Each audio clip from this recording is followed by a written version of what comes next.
수요일마다 야고보서 말씀 함께 나누고 있습니다. 오늘은 특별히 세 번째 참된 자랑이라는 제목으로 말씀 나누기를 원합니다. 세 주 만에 다시 야고보서 말씀으로 돌아왔기 때문에 지난 두 번의 말씀을 짧게 되짚어 보면 야고보서는 너희가 여러 가지 시험을 당할 때에 온전히 기뻐하라라고 하는 아주 강력한 메시지로 시작합니다. 언뜻 읽어서는 도저히 이해하기가 힘든 비상식적인 말씀입니다. 그런데 왜 우리가 고통과 시험 가운데서도 온전히 기뻐해야 되고 또 기뻐할 수 있습니까? 그 이유는 우리가 이 시련의 종착지를 알기 때문입니다. 우리가 만일 하나님을 모른다라고 한다면 고난 속에 소극적으로는 불안과 또 두려움이 엄습할 것이요, 적극적으로는 세상과 내 주변 사람들을 향해서 분노와 증오가 일어날 수밖에 없습니다. 그러나 우리는 우리의 삶에 일어나는 모든 일들을 통해서 합력하여 선을 이루시는 하나님을 알고 믿는 자들입니다. 죽음 이후뿐만 아니라 우리가 살아가는 이 현재의 삶 가운데서도 모든 것들을 책임지시는 예수 그리스도를 우리의 구원주로 고백하고 영접받은 자들입니다. 그렇기 때문에 이런 시련을 만나게 될 때에 우리의 마음 가운데 심겨진 믿음이 작동하여 인내를 만들어내고 그 인내가 우리로 하여금 온전하고 구비하여 조금도 부족함이 없는 자리로 이끌실 것을 알기 때문에 기뻐할 수가 있는 것입니다. 이 말씀이 야고보서 첫 시간에 나누었던 말씀입니다. 그런데 우리가 그 시련의 종착지를 안다라고 할지라도 그 종착지는 순간이동해서 도착할 수 있는 곳이 아닙니다. 그 종착지까지 가는 길은 고되고 힘들고 때로는 외로울 뿐만 아니라 시간이 얼마나 소요될지도 알 수가 없습니다. 그러므로 그때에 우리에게 필요한 것이 무엇입니까? 야고보서 1장 5절 말씀은 가장 우선적으로 지혜를 구하라 라고 말씀합니다.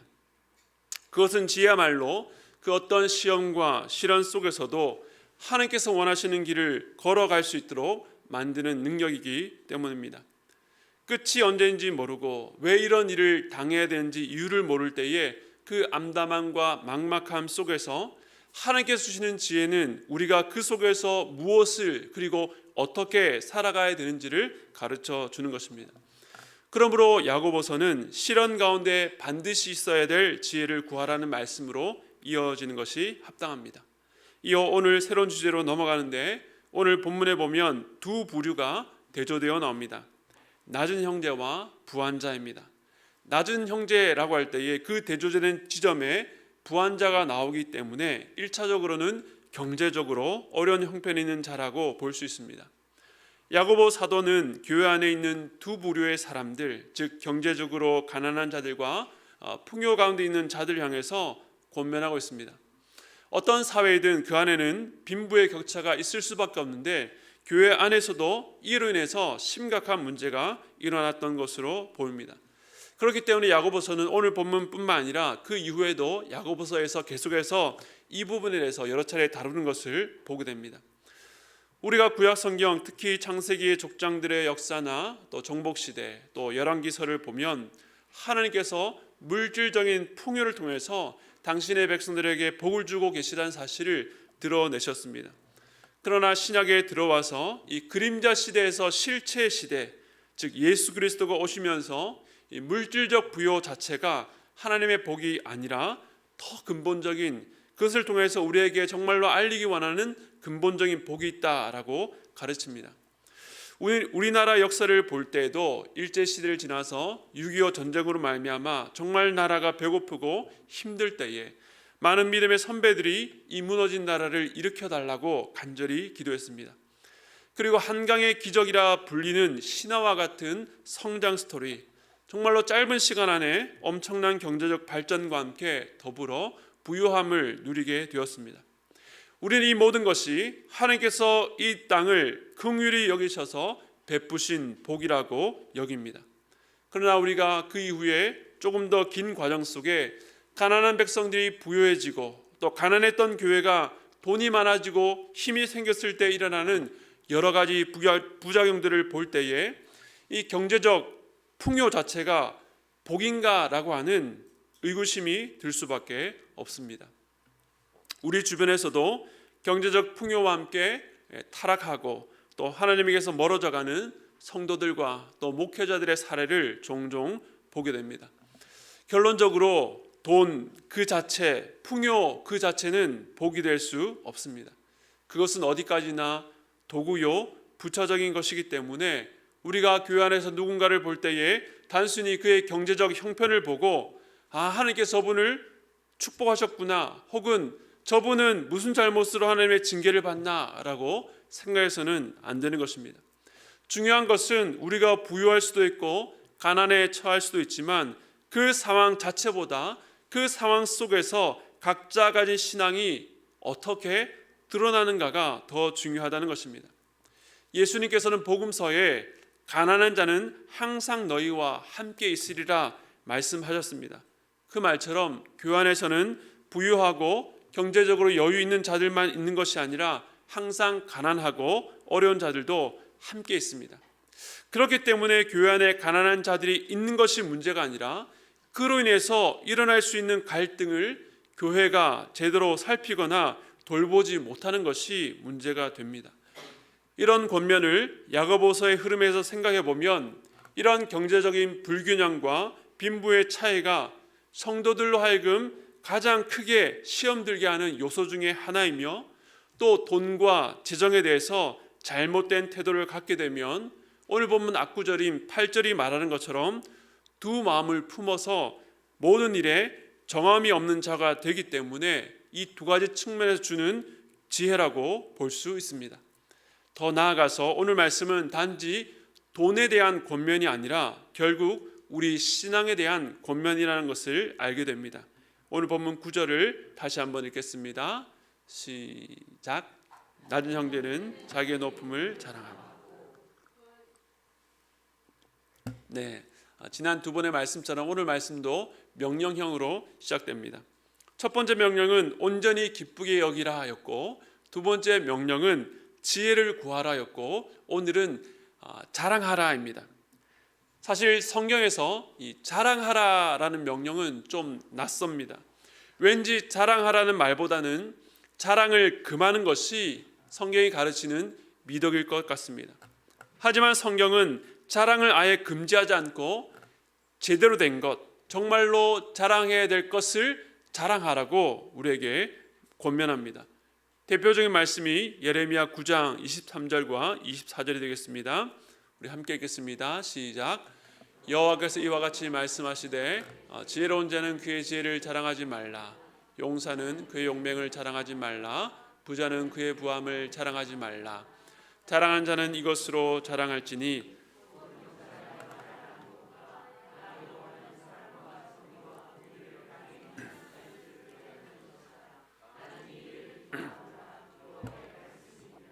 아멘. 방금 읽었던 말씀에서도 먼저 성경은 자랑하지 말 것을 먼저 말합니다. 자기의 지혜와 용맹과 부함을 자랑하지 말되 하나님을 아는 것, 우리를 살리며 살아가게 하는 존귀한 지식을 자랑하라고 말합니다. 마찬가지로 부와 가난에 대해서 이 땅 가운데 왜곡된 세상의 가치관으로 교만해지거나 혹은 비참해지지 말고 그리스도인으로서 제대로 된 자랑을 하라고 말씀하고 있습니다. 오늘 말씀은 낮은 형제와 또 부한 자 모두에게 자랑할 거리가 있다라고 말합니다. 그렇다면 왜 자랑하라고 했을까요? 이 자랑한다라는 말의 의미는 무엇일까요? 자랑의 속성이 있다면 속으로 감추거나 아무도 몰래 하는 것이 아니라는 것입니다. 자랑은 반드시 밖으로 드러내어서 어떻게든 많은 사람들에게 알리는 일입니다. 그리스도인들에게는 내적으로 숨길 수 없는 자랑거리가 있다라고 말합니다. 그가 부하든 가난하든 상관없이 모두가 자랑할 거리가 있다라고 말합니다. 무엇을 자랑해야 됩니까? 먼저 가난한 형제들에게 말하기를 자기의 높음을 자랑하라고 말합니다. 황당한 말씀이죠. 가난한 형제들이 겪는 공통적인 이 감정이 있다면 서러움일 것입니다. 내가 돈만 있었으면 겪지 않아도 될 시선들, 때로는 무시당하는 느낌, 그런 일을 당할 때에 마음 깊은 곳에서 서러움의 감정이 올라옵니다. 저희 교회도 지금 건물을 임대로 구했기 때문에 매월 월세를 부담하고 있습니다. 이전에 제가 섬겼던 교회도 원래 잠실에 있는 한 상가 5층을 사용하고 있었는데 매월 상당한 월세 부담을 안고 있었습니다. 그런데 어느 날 갑자기 상가 주인이 월세를 거의 2배 가까이 올려주지 않으면 올해가 마치고 나가야 된다라고 엄포를 놓았습니다. 대화가 더 이상 되지 않고 이제 교회가 당장 어떻게 해야 되는가 그런 고민을 갖게 되었습니다. 참 한동안 정말 서러웠습니다. 그러면서 이 자기 건물을 가진 교회의 안정감이 부럽기도 했습니다. 가난한 자들은 돈이 있었으면 안심했을 일에 대해서 조마조마하고 불안을 느끼게 됩니다. 그런 자에게 자랑할 거리가 뭐가 있겠습니까? 무언가 드러내기보다는 오히려 자기의 빈궁함을 남들에게 들키지 않기 위해서 자기를 포장하거나 꾸미는 일에 더 힘을 쏟는 것이 이 세상의 당연한 모습입니다. 그렇다면 낮은 형제가 자랑해야 될 자기의 높음이란 무엇인가? 우리가 멀리 갈 필요 없이 야고보서 말씀 안에서 그 답을 찾을 수 있습니다. 야고보서 2장 5절 말씀 우리 함께 읽겠습니다. 시작.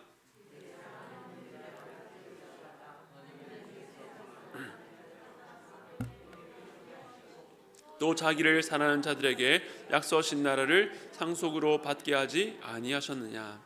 아멘.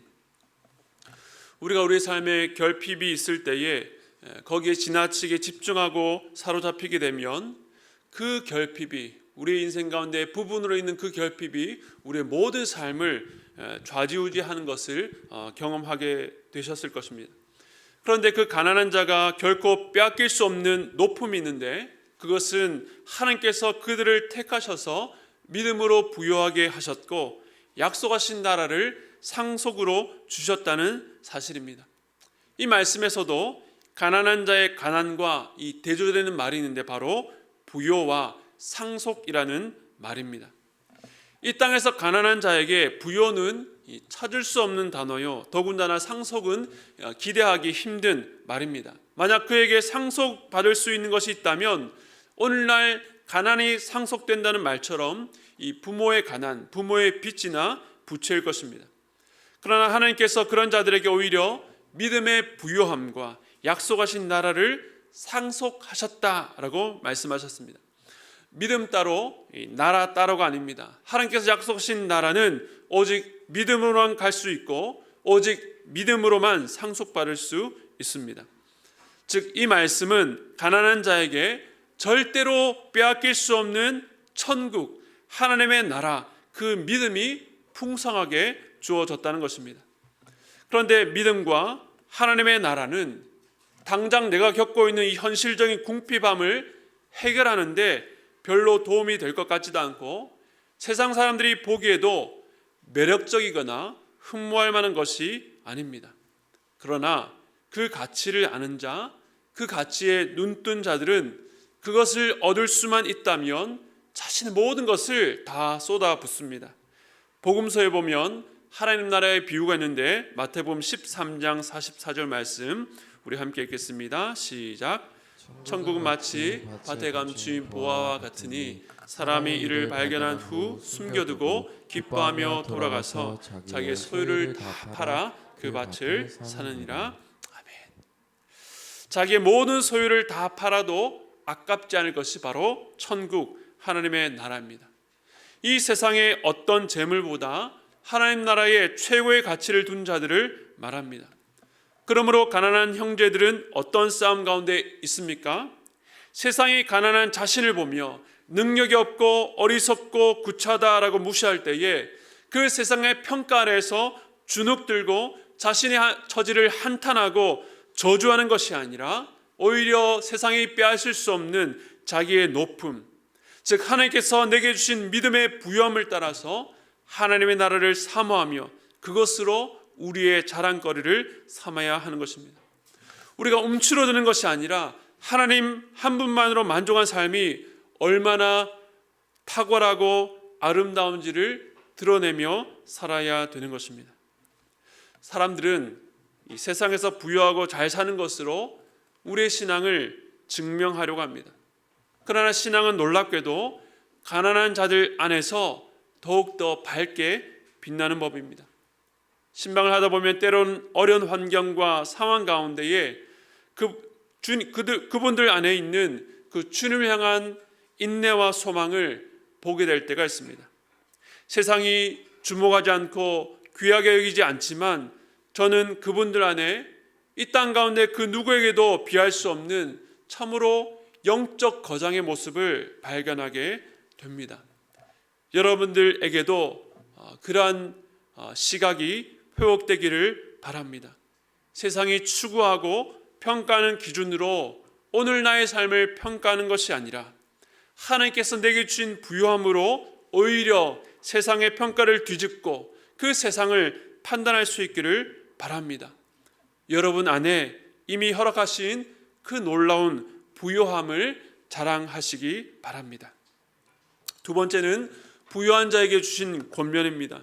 10절을 보면 부한 자는 자기의 낮아짐을 자랑하라고 말합니다. 여기서 낮아짐이란 어떤 의미일까요? 계속 말씀을 보면 이는 그가 풀의 꽃과 같이 지나감이라. 즉 이 땅 위에서 그의 인생이 영원한 것이 아니라 잠시 사라지는 풀의 꽃과 같이 한시적이고 한계가 있다는 것입니다. 이어서 11절은 좀 더 자세히 말씀하고 있는데요. 우리 11절 말씀 함께 읽겠습니다. 시작. 해가 덥고 뜨거운 바람이 불어 풀을 말리면 꽃이 떨어져 그 모양의 아름다움이 없어지나니 부한 자도 그 행하는 일에 이와 같이 쇠잔하리라. 아멘. 꽃이 만개한 시기에 보면 너무나도 아름답고 사람들을 매혹시키지만 해와 바람으로 인해서 말라 비틀면 꽃이 지고 결국 떨어지게 되어 있습니다. 부유한 자가 추구하는 그 부유함이 결국에는 쇠잔하리라, 사라질 때가 있다라고 말합니다. 그렇다면 부한 자가 자랑해야 될 자신의 낮아짐은 어떤 의미일까요? 우리가 이 낮아짐을 겸손이라고 할 수 있습니다. 겸손이란 말은 어떤 의미입니까? 예를 들면 저 같은 경우에 자녀를 키우는 일에 있어서 저는 확실히 겸손합니다. 가끔 성도들이나 제 지인이 애 새 키우는 거 대단하다, 심지어는 위대하다라고 칭찬해 줄 때에 저는 절대로 마음이 높아지거나 우쭐해지지 않습니다. 제가 받을 칭찬이 아니라는 것을 확실히 알기 때문이죠.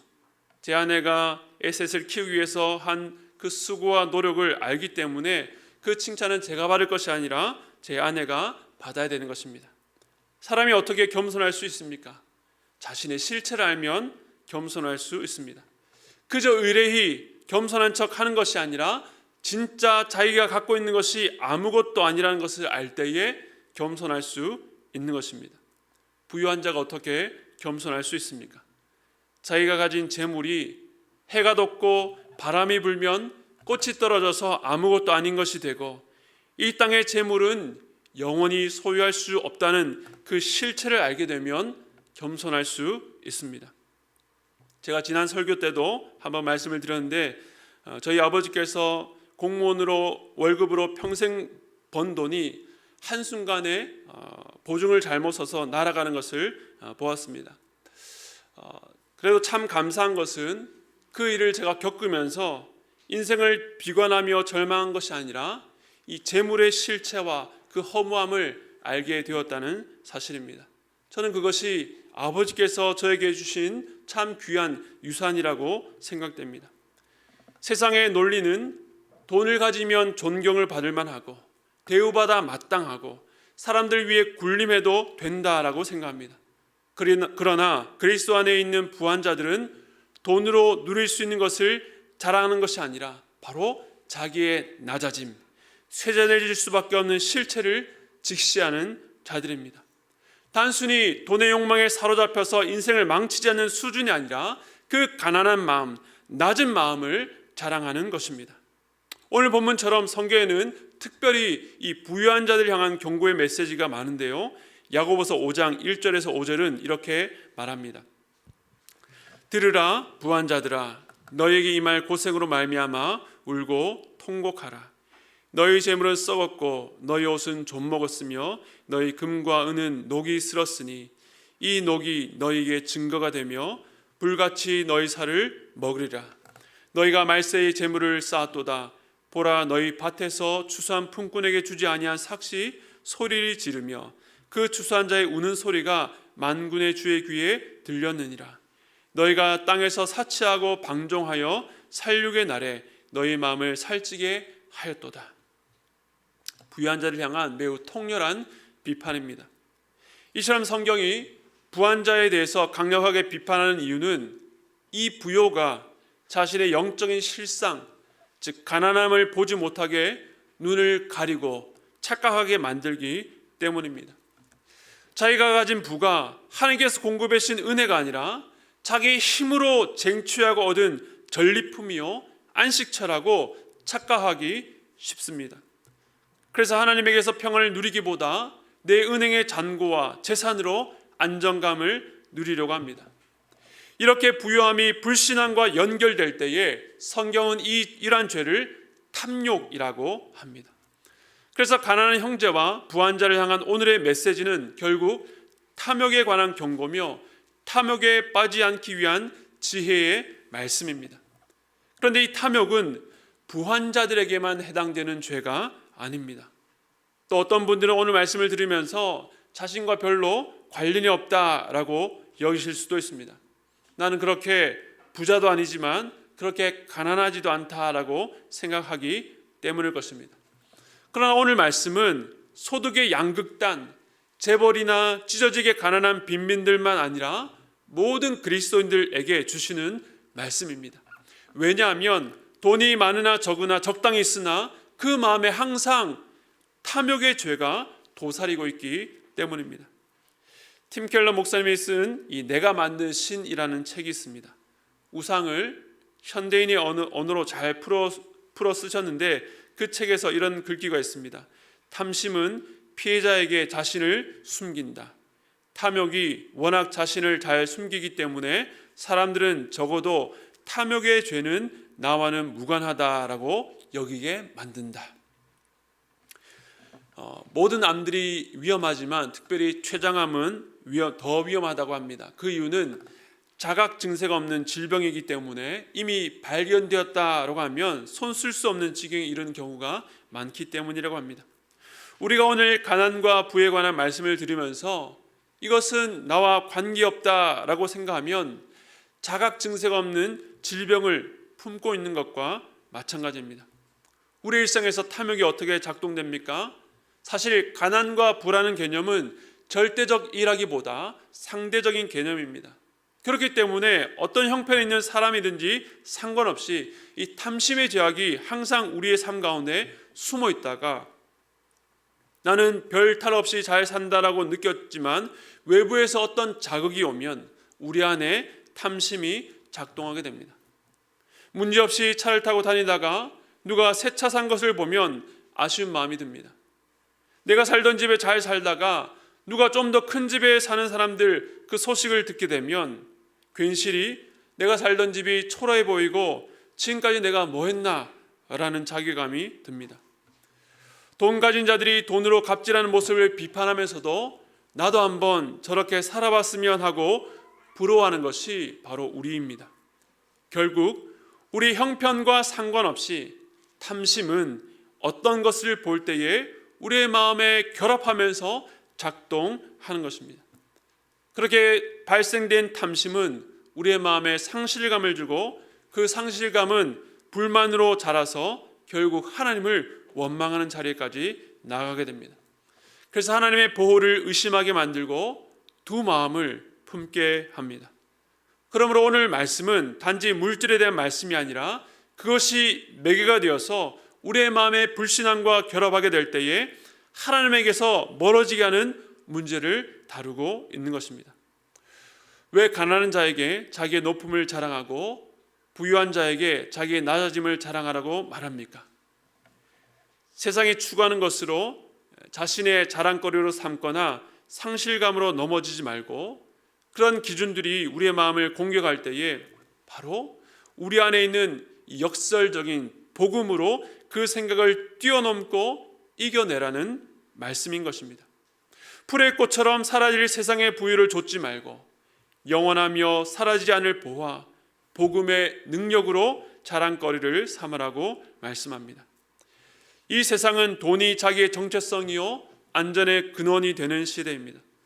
그러나 그리스도인은 예수로 자기의 정체성을 삼고 예수로 안전의 근거를 삼는 자들입니다. 우리 이 땅을 살면서 이 두 가치관의 충돌 속에서 정말로 가치 있는 것이 무엇인지 그것을 자랑하며 증명하는 삶으로 부름을 받았습니다. 사랑하는 성도 여러분, 혹시 여러분들 중에 요즘 경제적으로 어려운 상황 때문에 힘들어하는 분이 계십니까? 문득문득 돈 없음으로 인해서 절망하십니까? 그러한 세상의 평가로 여러분의 가치를 매기는 일을 멈추시기 바랍니다. 세상의 눈으로 볼 때의 가난하나 하나님 안에 부유함을 누리고 그 하나님을 높여드리시기 바랍니다. 하나님께서 절대로 우리를 굶기시지 않습니다. 혹시 부유한 분들 계십니까? 그 부유함으로 인해서 영적 맹인이 되지 않도록 하나님 안에서 가난한 마음을 자랑하시기 바랍니다. 마지막으로 말씀 한 구절 읽겠습니다. 빌립보서 4장 11절부터 13절 말씀입니다. 함께 읽겠습니다. 시작. 내가 궁핍함으로 말하는 것이 아니니라. 어떠한 형편에든지 나는 자족하기를 배웠노니 나는 비천에 처할 줄도 알고 풍부에 처할 줄도 알아. 모든 일 곧 배부름과 배고픔과 풍부와 궁핍에도 처할 줄 아는 일체의 비결을 배웠노라. 내게 능력 주신 자 안에서 내가 모든 것을 할 수 있느니라. 아멘. 내가 모든 것을 할 수 있다는 말은 슈퍼맨이 되었다는 말이 아닙니다. 이 서신을 쓰고 있는 바울은 사실 감옥에 갇혀서 아무것도 할 수 없는 상황, 무능력한 상황 가운데 있었습니다.